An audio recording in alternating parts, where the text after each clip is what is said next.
Assalamualaikum warahmatullahi wabarakatuh. Selamat pagi, selamat siang, selamat sore, dan selamat malam. Perkenalkan, kami dari mahasiswa Hindu Subang. Sebelumnya, inilah kelompok kami.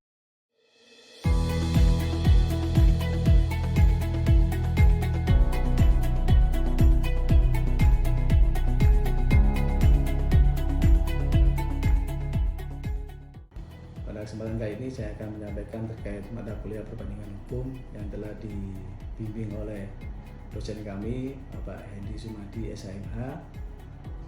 Pada kesempatan kali ini kami dari kelompok 5 akan menyampaikan terkait materi perbandingan hukum dengan judul Pasal 138, Pasal 139 KUH Perdata dengan sistem hukum di negara-negara common law.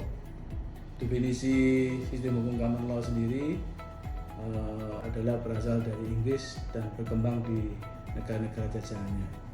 Sistem hukum common law mendasarkan pada putusan pengadilan sebagai sumber hukumnya.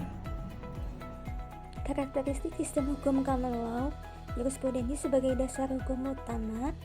Menurut sistem common law, menempatkan undang-undang sebagai acuan utama merupakan suatu perbuatan yang berbahaya karena aturan undang-undang itu merupakan hasil karya kaum teoretisi yang bukan tidak mungkin berbeda dengan kenyataan dan tidak sinkron dengan kebutuhan.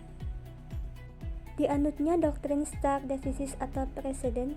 Doktrin ini secara substansial mengandung makna bahwa hakim terikat untuk mengikuti dan atau menerapkan putusan pengadilan terdahulu, baik yang ia buat sendiri atau oleh pendahulunya untuk kasus serupa. Adversary system dalam proses peradilan.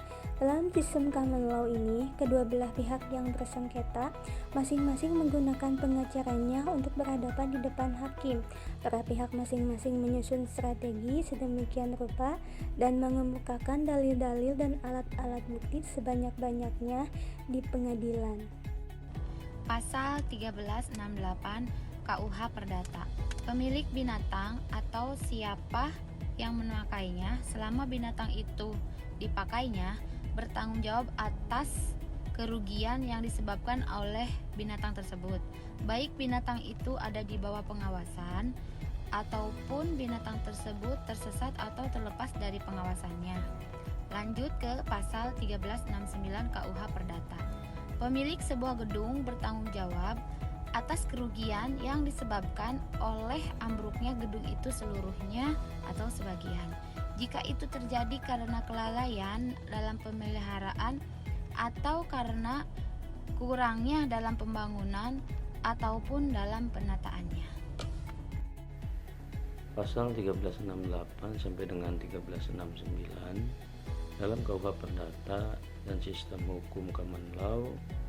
Di sini dijelaskan apabila terjadi kerugian yang disebabkan oleh hewan atau ambruknya sebuah gedung, maka yang bertanggung jawab adalah pemilik hewan atau gedung tersebut. Hal itu disesuaikan dengan yang tertulis dalam pasal 1368 dan 1369 KUH Perdata. Pertanggungjawaban pemilik hewan atau gedung terkait kerugian yang ditimbulkan merupakan bentuk pertanggungjawaban yang paling logis atau masuk akal dikarenakan dalam teori hukum perdata yang hanya mengenal dua subjek hukum, yaitu dalam bentuk perorangan atau badan hukum. Hewan dan gedung tidak dapat dikategorikan sebagai subjek hukum yang menanggung hak dan kewajiban, sehingga berimplikasi bahwa hewan atau gedung tidak dapat dimintakan pertanggungjawaban apabila melakukan sebuah perbuatan hukum. Ketidakcakapan hewan atau gedung sebagai subjek hukum itulah yang menyebabkan pentingnya pertanggungjawaban hukum oleh si pemiliknya apabila terjadi kerugian. Di negara penganut sistem hukum common law, terdapat ketentuan penerapan hukum yang terjadi.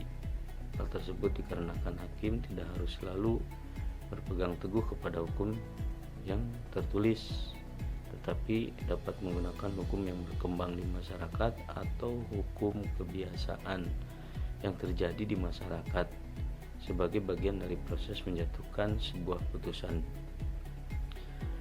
Berpegang jurisprudensi hakim, maka terbentuk aturan yang tidaklah harus bergantung pada eksekutif atau legislatif, tetapi melalui keputusan yang dapat dijadikan sumber hukumnya.